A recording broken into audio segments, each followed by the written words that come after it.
I've got like 150 matches online between the PC version and the PC version. I'm sorry, PC and PS5 version. And I'm happy to say that first impression of the game is good on a gameplay front, but a lot of people don't. Gameplay is only one part of fighting games, unfortunately. So there's a big part that we have to like remind people how much content is actually in this piece of shit. Right? How much stuff is there actually to do in DNF Duel? And funny enough, there's actually more than I was expecting. The game, if you go to local mode, free battle is just fighting a CPU, right? Story mode is kind of nuts. There is a legit 20 to 30 minute story mode for every single character. It isn't ridiculously in-depth, but it absolutely offers something more than I was expecting. It's fully dialogued. They all have unique cutscenes. They're not as crazy as like big cinematics or anything like that, but they're sort of similar to what Dragon Ball FighterZ had with a bit of its story. A little bit like that, right? Yeah, it's like a moving comic. It has its own unique artwork and stuff, so that's nice. But I wasn't expecting that, right? I was kind of expecting them just to have like a basic arcade mode. Arcade mode is just arcade mode. You play this for score, and survival mode is kind of the exact same thing. You essentially play it for score. But either way, it's like it's the usual that you would expect to get with a fighting game. It doesn't really go above and beyond in any way, but the fact that story mode actually does have some stuff for each character is neat. If you care about that stuff. Practice mode is great. Training mode I thought was decent enough. I'm not usually I'm a training mode monster when it comes to combos, but I usually don't lab every single situation and moment. I just play that out myself. But if you are looking at playing the game, I think what they did here is quite good, right? If you look at every single character's traits and stats and everything like that, you can get a pretty deep, comprehensive element for every single character. And the amount of stuff that they teach you in here is genuinely cool. The other day we were going over how blue stuff works, how your blue meter works, and how it comes back fast. And we learned that there's 3 different versions of special moves that you can do of each individual special. And depending on what you do, if you do the move manually, you'll get a whole bunch of meter back. And the cool part is that we learned that, like we were curious about that, but we learned this from this game's tutorial. Like it literally taught us that this is the way this stuff works. Here is what is exactly happening. Here's the things you need to look out for, yada, yada, yada. And that's great. Like, that's exactly what I'd be looking for. There's a decent amount of tutorial here to teach people how to play. But is it really necessary? I mean, only if you're looking to actually get, like, good at the game and play the game a bunch, you know? Only if you're really looking to go, like, above and beyond, you know what I mean? The nice part is that the trials don't skimp on that stuff. Right? This is the good part. The trials for all these characters are pretty friggin' difficult. And when you get a hold of the 7 and 8 trial, they're tough. They're actually challenging. They're stuff that people will find better things for, but they're quite good.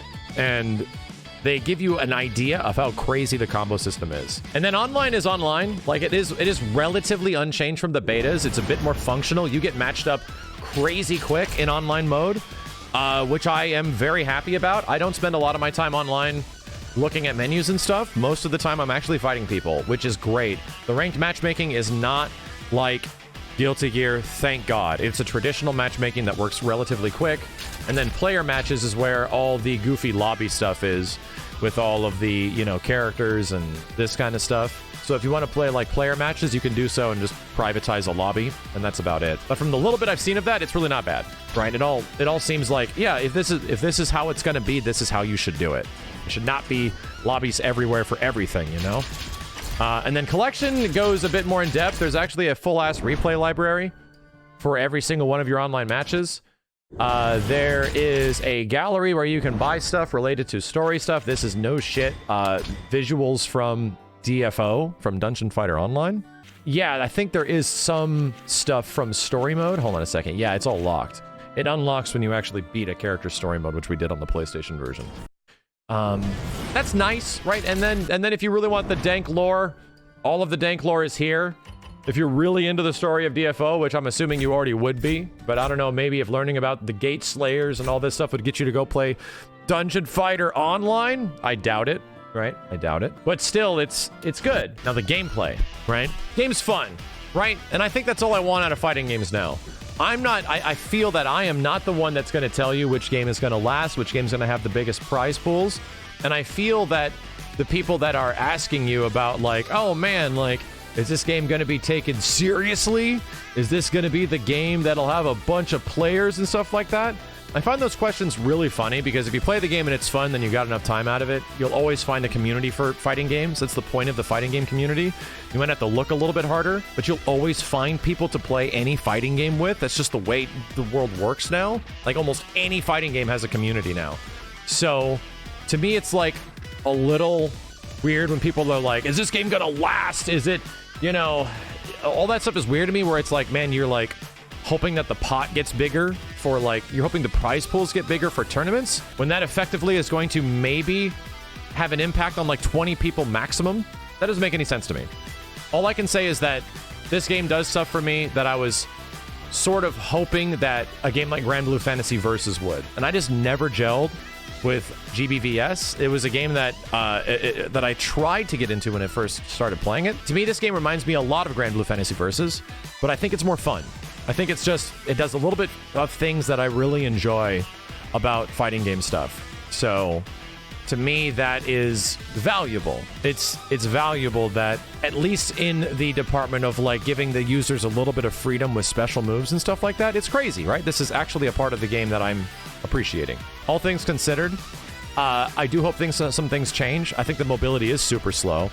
It's very hard to approach in on some characters that are kicking your butt, if not are just zoning you out and stuff like that. It can be very difficult to move around because some characters are very hefty, and it might be good to play some lightweight characters instead of the heavy ones. And yeah, Troubleshooter's a heavy-ass character. But I don't think it's perfect, right? It's really hard to say if this game's going to have a tremendous honeymoon phase, if people are going to figure out ridiculous tech or anything like that. It's really hard to say, but I do feel at the end of all things, the game is aptly priced. The game is $50 traditionally. In other regions, it's crazy and has a bunch of crazy prices. But the game is not full price. And I do think that for what fighting games are as of right now, it is offering things technically at a discount. And that's good. That's good that they're trying to get people in by dropping it $10. All I can say is that doing special moves with characters in this game feels very good. Running around and getting combos converted, sent to the corner, figuring out situation after situation or setup, it feels very good as well, right? All this stuff feels quite nice. I'm just glad that we got a fighting game that prioritizes special moves and makes special moves very special. Special moves feel special, and I'm glad, right? That's something that a lot of fighting games miss out on, and I really hope in the future continue. Aiding has essentially proven the fact that they can still make fighting games. Is it going to be completely bug-free? Absolutely not. It's not going to be bug-free. People have already found a bunch of crazy, ridiculous shit. But the game will get updated. It will get changed. There will be new characters. They'll add new things. And eventually, it's going to turn into something much better than it is now. What I'm trying to say is that if I was being critical, this is like an 8 out of 10.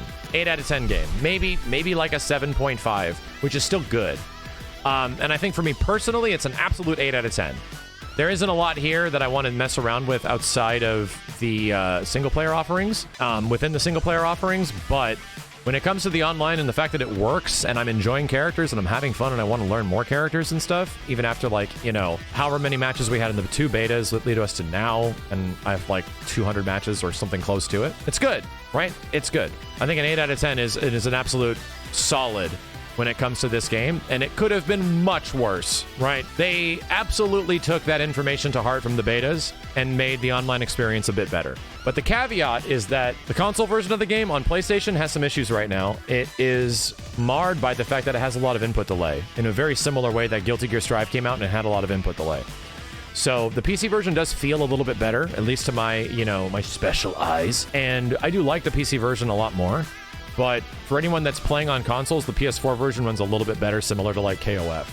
It sucks that that's an issue, because the online of the game is great, you know? But when you get online and the added input delay of the online because of the netcode, because of the rollback netcode, and then the added input delay of the engine, it gets to be a pretty chunky. I felt like I was moving around in mud every once in a while when we were playing on PlayStation.